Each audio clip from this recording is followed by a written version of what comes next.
नमस्कार विद्यार्थी मित्रांनो, चला तर आज आपण नवीन अपडेट सोबत एक नवीन व्हिडिओ घेऊन आलो. तो आहे महिला व बालविकास विभागाअंतर्गत जी आहे भरती प्रक्रियेची परीक्षा झालेली आहे. तर त्याच्यामधल्या ज्या रिस्पॉन्सिबिलिटी आहेत त्या उपलब्ध झालेल्या आहेत उमेदवाराच्या खात्यामध्ये. ज्या विद्यार्थ्यांनी महिला व बालविकास विभागाचं एकात्मिक बालविकास विभागाअंतर्गत जी भरती प्रक्रिया केलेली आहे त्याच्यासाठी परीक्षा दिलेली असेल, तर तुमचं ॲडमिट कार्ड जे आहे ते डाउनलोड केलं असेल आणि त्यानंतर जी परीक्षा घेण्यात आली ती परीक्षा दिली असेल, तर तुमचं रिस्पॉन्स जे आहे ते तुमच्या खात्यामध्ये उपलब्ध करून देण्यात आलेली आहे. तर ती रिस्पॉन्स चेक करण्यासाठी तुम्हाला ऑफिशियल वेबसाईट जी आहे महिला व बालविकास विभागाची त्यावर जायचं आहे. त्याच्यावर गेल्याच्यानंतर तुमच्यासमोर अशा प्रकारचं इंटरफेस ओपन होईल.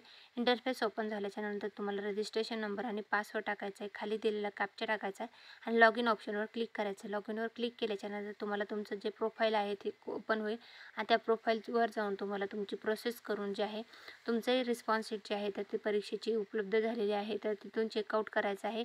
याच्या संदर्भातले काही शंका किंवा अडचणी असल्यास तुम्हाला हेल्पलाईन नंबर देण्यात आलेला आहे, त्याच्यावर तुम्ही संपर्क साधू शकता. तर हे होते महिला व बालविकास विभागाअंतर्गत घेण्यात आलेल्या परीक्षेसंदर्भातली जी रिस्पॉन्स शीट उपलब्ध झालेली आहे त्याच्या संदर्भातली माहितीचा व्हिडिओ आवडला असेल तर व्हिडिओला नक्की लाईक करावा. अशाच नवनवीन माहितीपूर्ण व्हिडिओ पाहण्यासाठी आपलं यूट्यूब चॅनल सबस्क्राईब करायला विसरू नका. धन्यवाद.